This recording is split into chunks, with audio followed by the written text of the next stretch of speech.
One of the things I was reading in your franchise, about your franchise, is that childcare is obviously considered a recession-resistant industry by business analysts. And I feel the same way about kids' sports, because moms and dads will always spend money on whether it's sports, whether it's music, art, tutoring, and certainly childcare. They have no choice, right? I always think it's funny that we talk about recession resistant. I used to talk about it in my business, and until there's a recession, people don't really think about it. And then when there is, they're like, oh crap, I need a business that's recession resistant. So let's kind of get ahead of this now. I think there's another great reason why somebody should consider your franchise is the recession resistance. And quality care and education will always remain, the top priority for parents, right? Absolutely. I think it's one of those things that parents are not afraid to invest in. It's one of those things that parents don't look at and say, I'm not spending money on that. Right. Parents will look for the best possible childcare to send their children to, where they might look at different cereals and be like, I'll buy this one because it's less expensive, right? That's Yeah. what they're going to do. But they're not going to look for the cheapest childcare center to send their child to. Right. They're going to look for location. Does it fit with where I'm going during the day? Does it fit with where we live? Does the curriculum meet with what it is I think would be a good fit for my child? Mm-hmm. Ratios are mandated by the state, so you don't need to worry about that. But are the reviews good? Is it safe? And as long as it's not too exorbitantly priced, it's something that parents are going to do. Because ratios are set by the state, that's where things start to max out. And that's why you're seeing waiting lists of a year, 2 years long. When COVID hit, there was a weeding out, and we lost a lot of childcare centers, a lot of the small mom and pop centers, a lot of the church basement centers, and it was unfortunate. And it gets back to what you were saying about these being a business. The ones that closed were the childcare centers that weren't necessarily operating like a business. And it was unfortunate because the government had PPP loans that really, really helped. Mm-hmm. And all those folks that didn't understand how to operate a business and didn't have their LLC in place, didn't have all their paperwork done, and weren't able to apply for the grants and weren't able to apply for the PPP loans because they didn't have all that documentation, Mm-hmm. they had to close. But people like Ducklings franchise owners, they did just fine.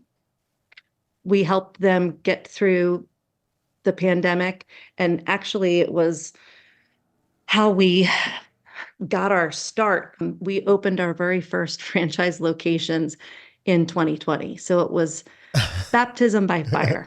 Yes. Anthony and I joke all the time about the amount of franchisors that we talked to that opened in 2020. I don't know what was in the water in 2019, but an awful lot of people they were interested in expanding their business, and just they opened in 2020. But you got through it, and so you know how to get through it.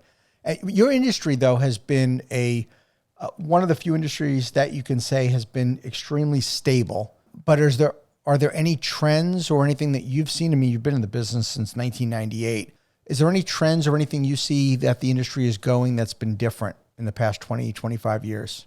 There's a bit of a split. You see two schools of thought, where one school of thought is a lot of technology, Mm-hmm. where you'll see the Promethean boards and a lot of tech. You'll also see immersion. There's Spanish immersion and Chinese immersion. That's popular in a lot of urban areas, and that's understandable. But then there's schools like Ducklings, where we don't use any screens because it's not how children's brains develop. Children learn through imagination, they learn through creativity. We want to start to develop that social emotional side Hmm. where they make friends, they learn consequences. They have to learn that way before they can learn from a screen. They get a lot of screen time anyway. Let them figure it out with a friend. Let them figure it out with their hands. Let them go to school and get messy. If if you don't want to deal with it at home, it's okay. We'll deal with it at Ducklings. We'll let them paint with chocolate pudding. It's fun. They can paint with chocolate pudding with their hands and then we'll let them lick it off. It's all right. It's part of the curriculum. We'll handle it. And then we'll send you pictures and they'll get in the car and tell you all about it. And it's a great it's a great time. It's multisensory. It's just building all those synapses. Right. And it's part of being a kid. And it's also a wonderful thing to have your child in these early ed programs because parenthood is fun. Being able to watch your child do the stuff that you thought was fun Right. and watch them just relive the things that you just got just lit up about, like it's do-overs. It's Hmm. the best part of it. And we like to make sure that the families are involved. We have a few family events throughout the year. Also, parenthood can be a little isolating. You know, they give you this baby in the hospital and they're just like, here's your baby, bye. Right. And some people aren't exactly 100% equipped. They want to do this, they love their child, but it's hard and it can be a little scary. And you're going to see your child care provider much more often than you're going to see your pediatrician or you're going to see your best friend or your mom or your sister. So we can really be a lifeline. We can help answer some of those harder questions about feeding or sleeping problems. And your child's friend or your child is going to have friends who have parents that are in the same exact boat that you're in. And before you know it, you took your child to preschool and all of a sudden you have friends and you just built this larger community That's true. and it's something that you didn't expect. And Yeah. it's really one of the best things about Ducklings. Kim, you've done a great job of establishing really here why Ducklings is so different. And I commend you. You have done a great job. Obviously, you started by your mom. I'm curious to think about as you're expanding this out. You did mention we talked about starting in Pennsylvania, and now you're expanding out in Delaware, or you have expanded in Delaware. And you talked about these rings to grow out. How do you evaluate the potential for new markets as you expand, besides the fact that it's just, a wider radius of where you started? We're very fortunate that we work with a few developers that like nothing better than to build Ducklings locations for us. They find locations, they say, hey, this looks terrific, we'd like to put a Ducklings here. And it's really helped us get a really good start. They will get a Ducklings location started. They will lease it to our franchisees. It's a nice long lease of 15 years with really good terms. And we'll sign an LOI to get it started. Okay. But because these are bigger properties, bigger real estate, it's been a better idea for us in these early days to get them underway. Some of these projects, depending on how friendly the townships are, it can take sometimes 2 years. That's a really long time to have someone who goes into a franchise opportunity who is like bright eyed and bushy tailed and super excited. And then it's like womp womp because everything Right. just slows down. So if they can find one of our opportunities that are under development that might be underway that are already through township or have broken ground, it really cuts that time to open down considerably. Yeah, that's the big challenge for, any sort of brick and mortar is trying to get that thing open. Townships can really slow things down depending on who's sitting on the board at the time. Yeah. All right. How about big picture? What about the long-term vision for the company? How big is big? How far do you see yourself growing Ducklings out? We don't have any big plan right now. Right now, we just want to partner with the right people at the right time.